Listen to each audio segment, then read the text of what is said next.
We will book Airbnbs based on location to grocery stores that have safe foods for us. Yeah. I mean, that is an actual search item on my list. I didn't realize that it was weird to take my food everywhere, or like for the whole family to be eating out of the cooler. Like, because it wasn't. Was it just like an immediate no for you guys? Yeah, I mean, I just did not feel comfortable. I didn't feel like he was old enough to fully advocate for himself. Welcome back to EpiPod. Danielle's had anaphylactic food allergies her entire life. And Sarah is a food allergy mom to 2 kiddos. Managing this invisible health condition can feel so isolating. Do you also feel like you have a degree in overthinking? If you're nodding your head like me, then you're in good company. Let's get you off that allergy island right now with people who get it. Ready to dive in? Today we are talking about all things summertime. What is the song? Summertime and the feeling's easy or something. What is it? There's a song like not singing it well, but you're like, I'm not a professional singer. No, not even remotely close. Whenever you say summer, I think of that. I think it's Camp Rock. This is showing my true millennial Disney Channel original movie, and it starts with summer. I don't know this one. Oh my gosh. Oh, on the way home, listen to the Camp Rock soundtrack. It's Demi Lovato and Jonas Brothers. Well, isn't that a combo? I know. It's like peak 2007, 2008 vibe. Okay. 11 out of 10 recommend. Well, I don't think we have permissions, but if we did, we could put that like in this podcast, but they'd probably sue us for using and we music. won't be singing it either because we will save y'all's ears. But yes, summer is a whole other thing for allergy families. It's another can of worms. Heat, yes. Camps. I mean, because if you're a working mother, like you don't just get to have a slow summer and we're just going to lay by the pool all the time. Like I wish, but I don't get an entire summer off. So I have to do something with my kids. So whether that's your grandparents or somebody coming in to watch or like hiring a summer nanny, which is a huge can of worms for allergies, or putting them when they're old enough in summer camps. I mean, that's a lot. It's a lot. And then of course, going to camp. Yeah. Going summer travel. Like anytime we're picking up and going somewhere as a family with allergies, like you have to think 10 steps ahead. Yeah. Like road trip vibes. Oh yeah. Especially like how are we going to even have enough food to get from point A to point B? Right. Kitchen A to kitchen B. Yeah, because I mean, truly a lot of allergy families, us before treatment, like you don't just get to stop, pull into the Taco Bell. You know what I mean? Pull into the Taco Bell. No. That's not allergy aside. I just don't eat Taco Bell. I have not been to a Taco Bell in a decade, probably. Me in the middle of nowhere, West Texas road tripping, like nearest Whole Foods. Like, yes. Do you have an organic section? Seriously, we will book Airbnbs based on location to grocery stores that have safe foods for us. Yeah. I mean, that is an actual search item on my list. And people travel a lot in the summer and, it's great, but it's also adds a lot of to-dos onto your list and a lot of anxiety in your brain because there's just more to think about when you're on vacation. Now it's time to hear a word from one of our sponsors. You guys, it's Abe's Muffins. They are one of my favorite sweet treats and one of the only brands that I buy every single week without fail. It's Abe's Muffins. They're a beloved brand of school-friendly mini muffins, cupcakes, and more. Everything that they make is vegan and free from dairy, eggs, peanuts, tree nuts, soy, sesame, and pea protein. And what's even better is that they are made in their dedicated facility in New York. So they really are a brand that you can trust, whether you are an allergy anxiety adult or a food allergy mama. Look out for Abe's in the bakery section at Whole Foods, Sprouts, Natural Grocers, H-E-B, and other grocery stores nationwide. Okay, so let's tackle as many of these as we can. Okay. But this is like going to be a little bit top line. If you guys, as always, have like very specific situational questions or like things you want us to dive into a little bit more deeply, even if it's just on Instagram, email us at epipodpodcast@gmail.com. Thank you. I'm like, what is it called? Yes, epipodpodcast@gmail.com. You got it. But yeah, okay. So like popcorn style, did Graham do summer camps last year? Yes. Okay. Like So- day camp kind of vibe? Yes. Okay. So it was the first year he did any kind of summer camp. We really just didn't do them. I mean, when they're little, there aren't a lot of camps that are taking youngins. I mean, a lot of times they can just stay, if they're at a daycare or something, they just have summer programming, which is really good because they're already familiar with their allergens. But once they're in school age, it gets a little trickier. We had to search long and hard to find somewhere that I felt comfortable, because when you think about it, these summer camps are often not hosted, but like run by young kids. I mean, kids who are either in college or even some like in, their senior year of high school, who are in and out. Maybe every day there's a new camp counselor or like a new person running the part of the program that your kid is in. And so it's unlike school in that you can go and you can train with the EPIs with the teacher, and you can go over the long bullet point list of things that they need to know. Well, you can't do that with everyone who's in and out of a summer camp. It's, I mean, maybe you could try, but it's not as easy to do. So that's for sure. Was it just like an immediate no for you guys? Yeah. I mean, I just did not feel comfortable. I didn't feel like he was old enough to fully advocate for himself in a scenario where somebody didn't know what they were doing, or maybe put something that they weren't supposed to on his plate, things like that. Or even just like the activity that was involved had some sort of food item, the like craft they were doing or something. So I really relied at those ages, those earlier ages, 4 and 5, like on adults around him and me advocating for him in advance. And it's a little hard to do that at certain summer camps. So my best advice here, and what we did, was as much as you can wait till they're a little older. Again, that's hard for some families. But we also looked for one where it was a little more, I'm trying to think about the right word for it. Not commercial, but kind of like there is some summer camp organizations that are franchised, and they have a lot more protocols and rules. Some I even found like on their website, they talked about allergies. Wow. And so already that's a green flag, right?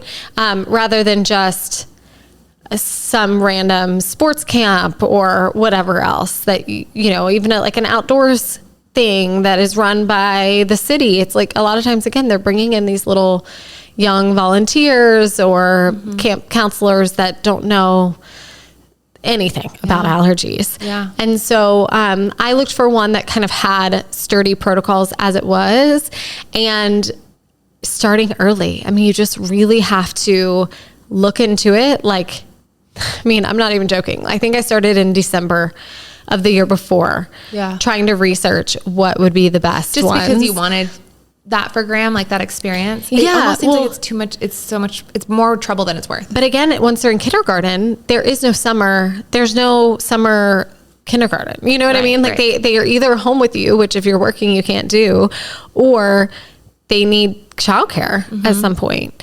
And I'm not lucky enough to have like my mom or anybody living in the city with us. So, or I mean, even in the same state. So we don't have that option. And to pay somebody full-time like a nanny is very expensive. And I mean, all their friends are going to little camps. I wanted him to be able to do that. Yeah. And so inclusion. Yeah. So we just kind of kept it limited. I have a lot of friends who'd be like, 1 week we're at tennis camp, week we're at nature camp, one week we're over here.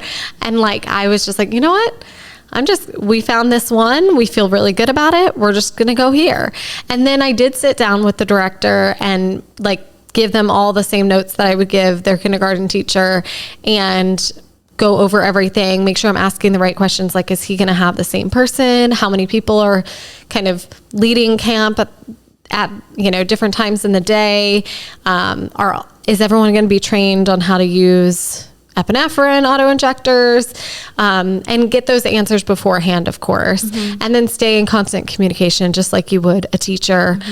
Check in after the first day, stuff like that. But it's a lot. Of course, pack your own lunch.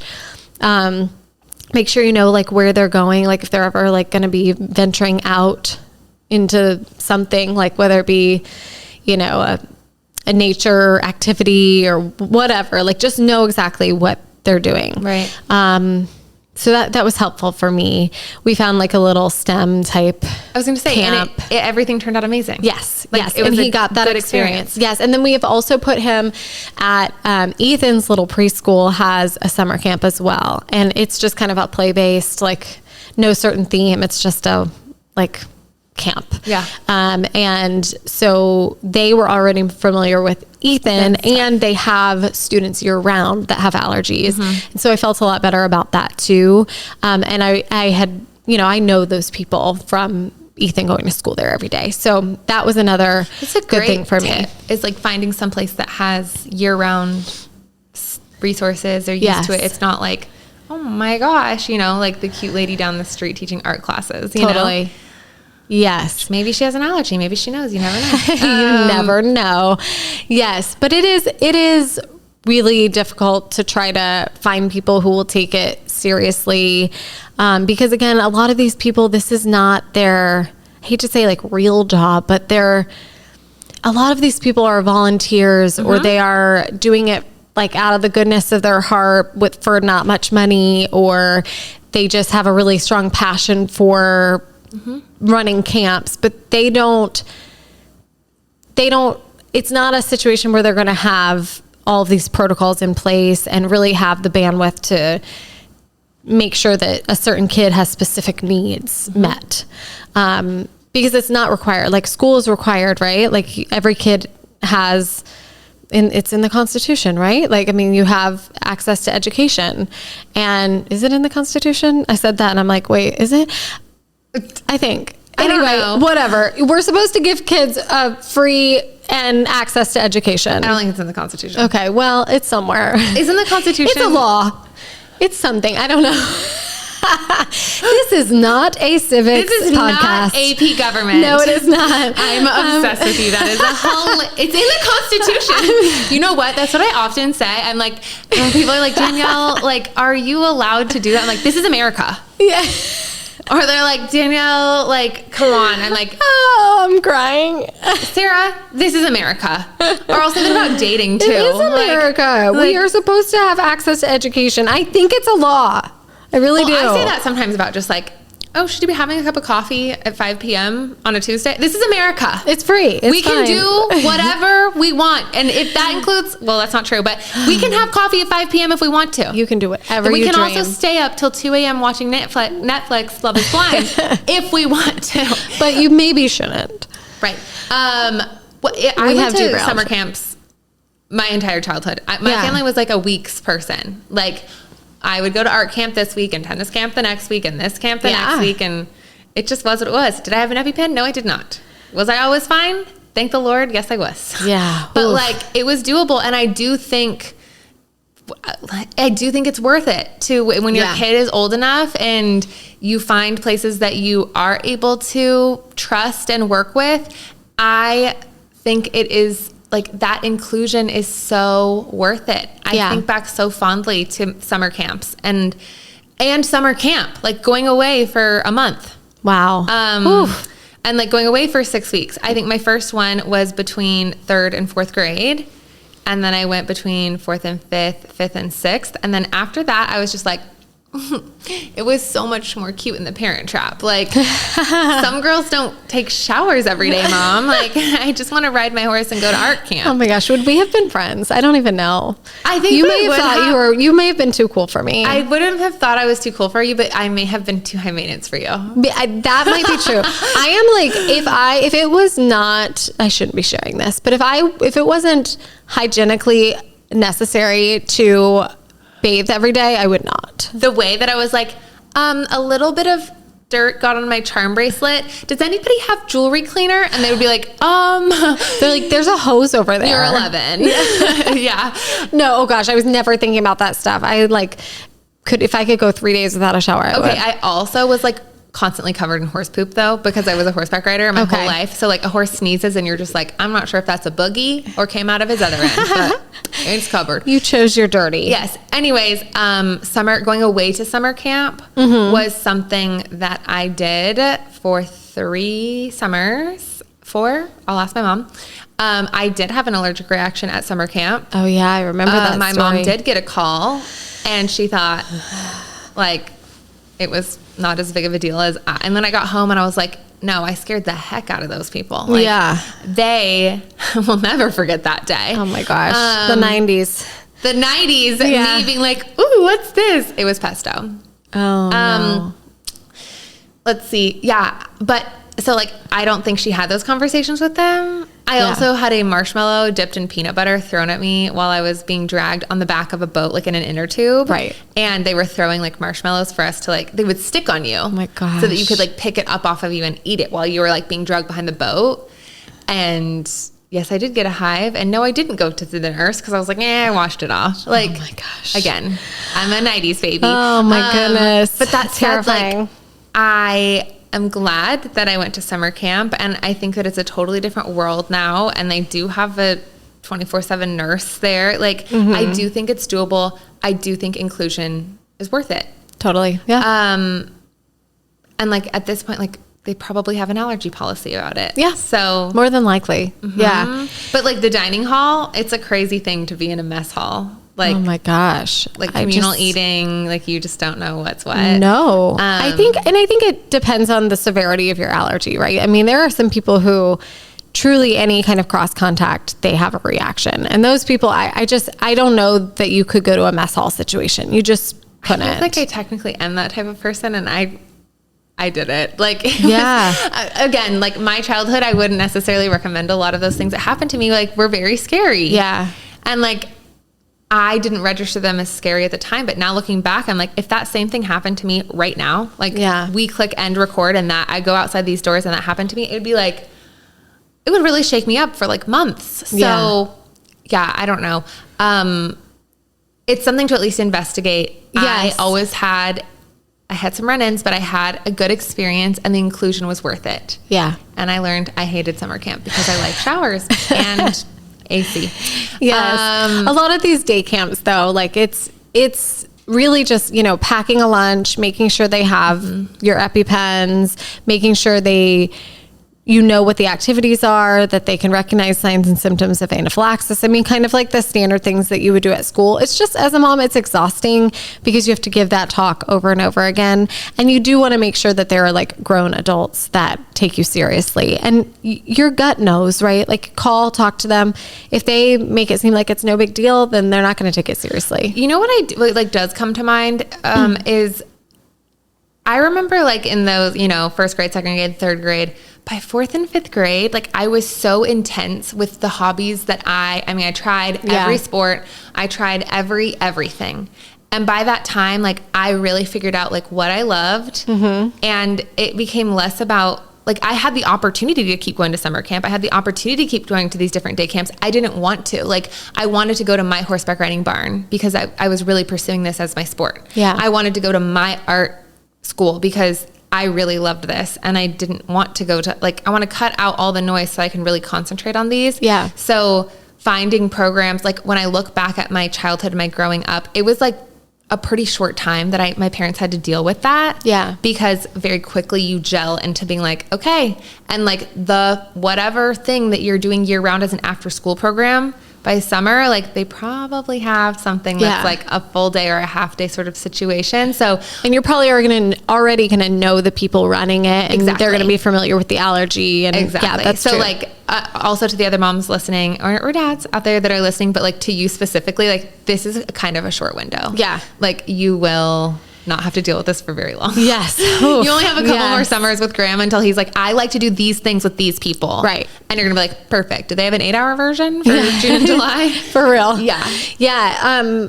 We talked about EpiPens a little bit, but like something else with whether it's an outdoor activity or you're going on like a little field trip during the day, during a summer thing, or even just when you're on a summer vacation, just reminding everybody about, these temperature controls, or not controls, but the temperature requirements, I should say, on epinephrine is very fragile. It's 9 degrees.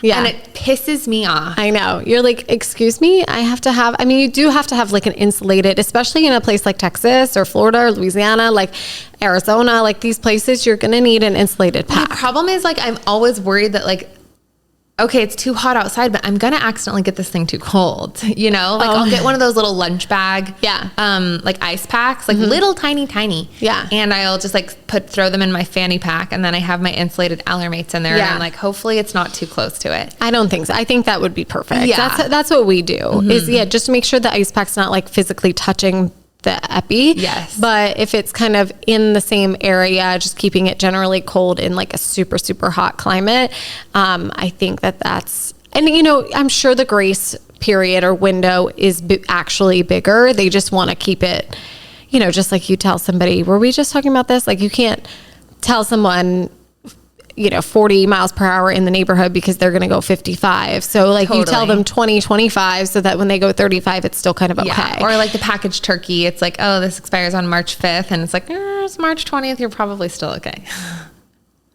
You wouldn't do it? Danielle, are we serious? They're filled with preservatives.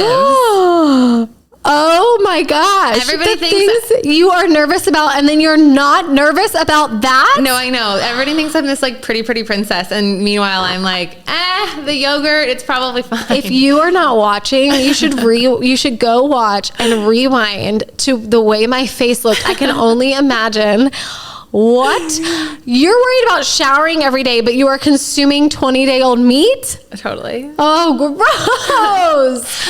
I know something new about you. Yes. Oh my gosh. Sarah, like that thing could probably survive in the Louisiana heat just fine. It probably could, but oh no. I think like this is like so my personality. Like I have so much allergy anxiety that like everything else just sort of falls off. I just cut corners because I'm like, there's only so much that my plate can handle. That is funny. Okay. I love that. I'm storing that away for another time. That is good. That's good.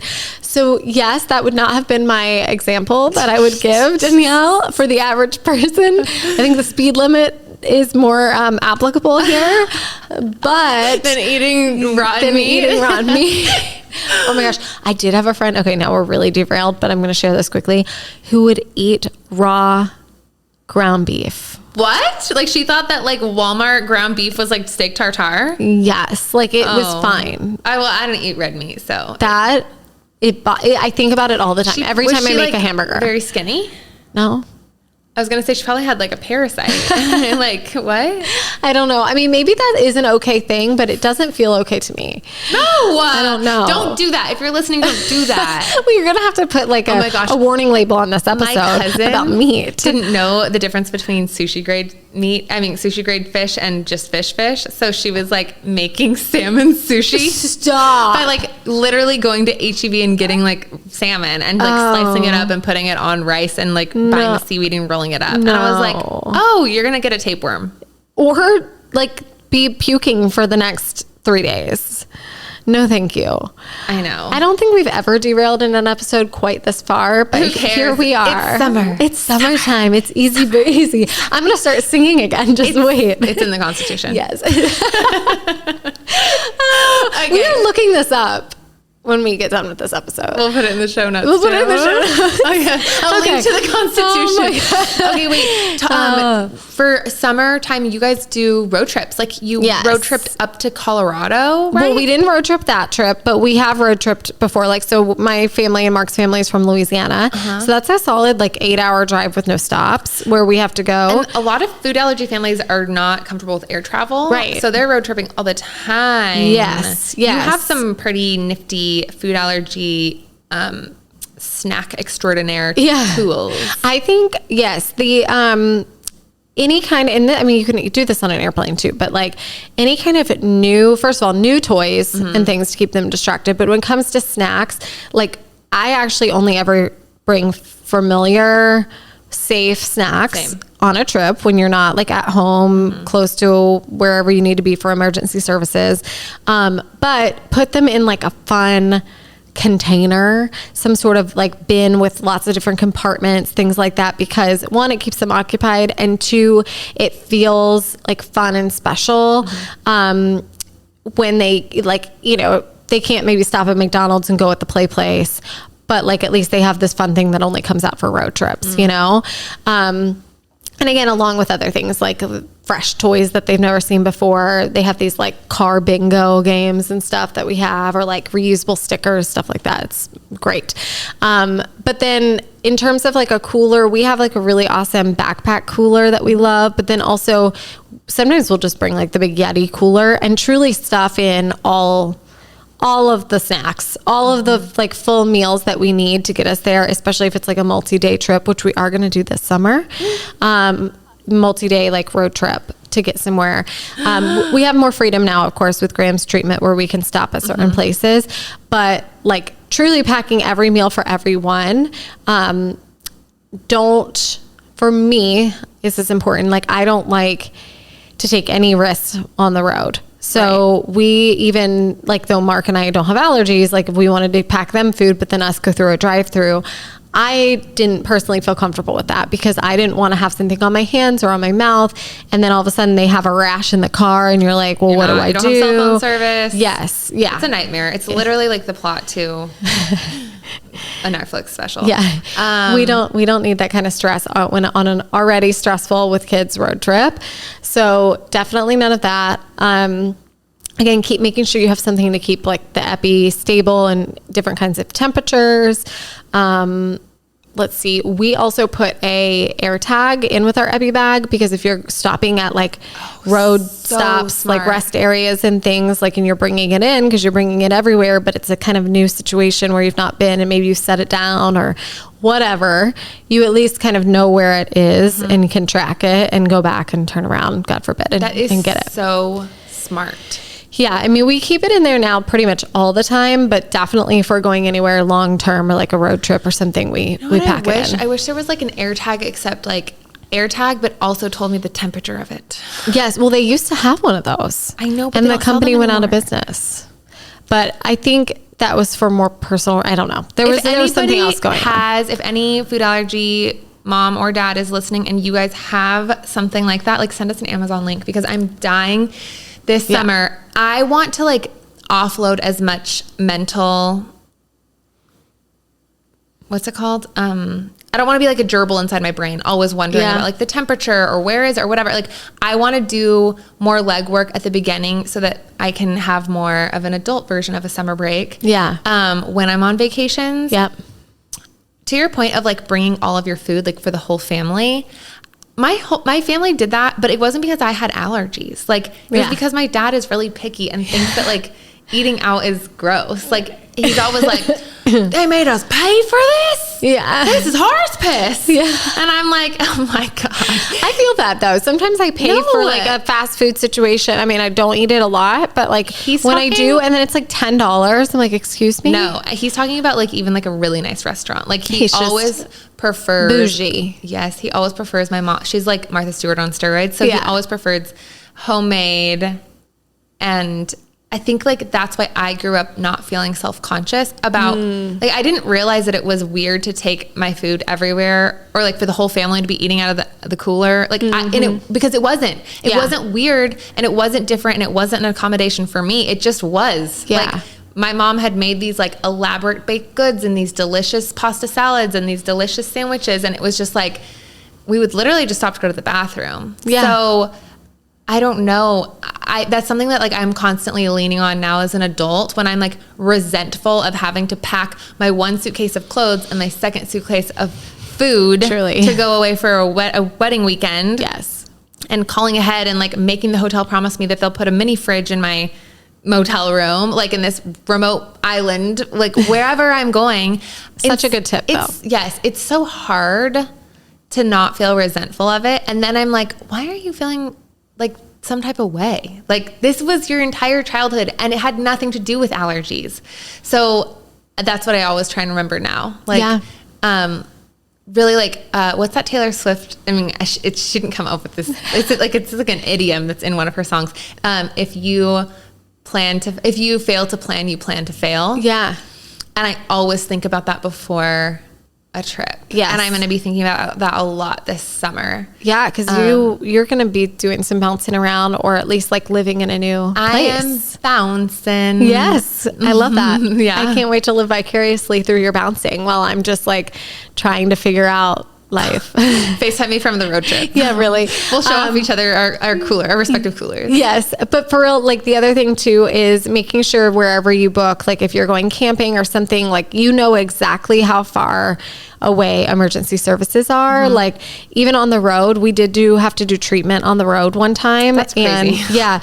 But I mean, he was strapped in the seat. He wasn't like raising his heart rate. We made sure to like map it and time it to where we knew that the whole hour or two after his dose, we would be within quick driving range to some sort of emergency care. And so, yeah, it sucks to have to like think through those things, or even booking your Airbnb across the street from a Whole Foods or wherever. I mean, all of those things, it does suck to have to prepare in that way, but it does make things a whole lot easier and less stressful when you get there. So it's worth it. It sucks that that's the cards you were dealt, but like, you know, c'est la vie. Everybody's dealt kind of weird cards. Yeah. Oh, totally. Yeah. I mean, you just make the best of it. And I mean, one thing when we did our big trip last summer, and by big, I mean, it did feel big to us, but it was really only like 2 weeks that we were gone. But we went to California for one of Graham's appointments, made it a little bit longer of a trip. And then we went to Colorado and were there for about a week and a half. And then we flew home. And I remember just feeling so amazed, like, wow, we did this. Like, we have really kept close to home for most of my kids' lives. And this is one of the first like big adventures that we, you know, decided to take a calculated risk on. And while we were there and when we got back, I remember just feeling so sure and confident and proud of myself for putting in all the work it took to do that. And then also just being brave enough to do that for myself and for my family, and actually go and have that experience and that just core memory with my family. So it might be hard, but summer travel and making those memories with your family, I personally believe it's doable and it's worth it. Yeah, I agree. And like, yeah, keeping like, what are my values? And keeping that as like your North Star. Yeah. And if your values are to maybe like recreate one of your childhood trips, or like get outside of your comfort zone, because it's going to have to happen one time or another. You might as well make it now instead of when they're out trying to do it for themselves on their own. Like, totally. You're really honoring yourself and you're honoring them by being brave and staying true to that North Star. Yeah. Happy summer, you guys. We will see you next week. Maybe. From the road. Yes, maybe from the road. We are taking a little summer break at some point, so there might be a little gap, but we'll see you when we see ya. And happy summer. Happy summer.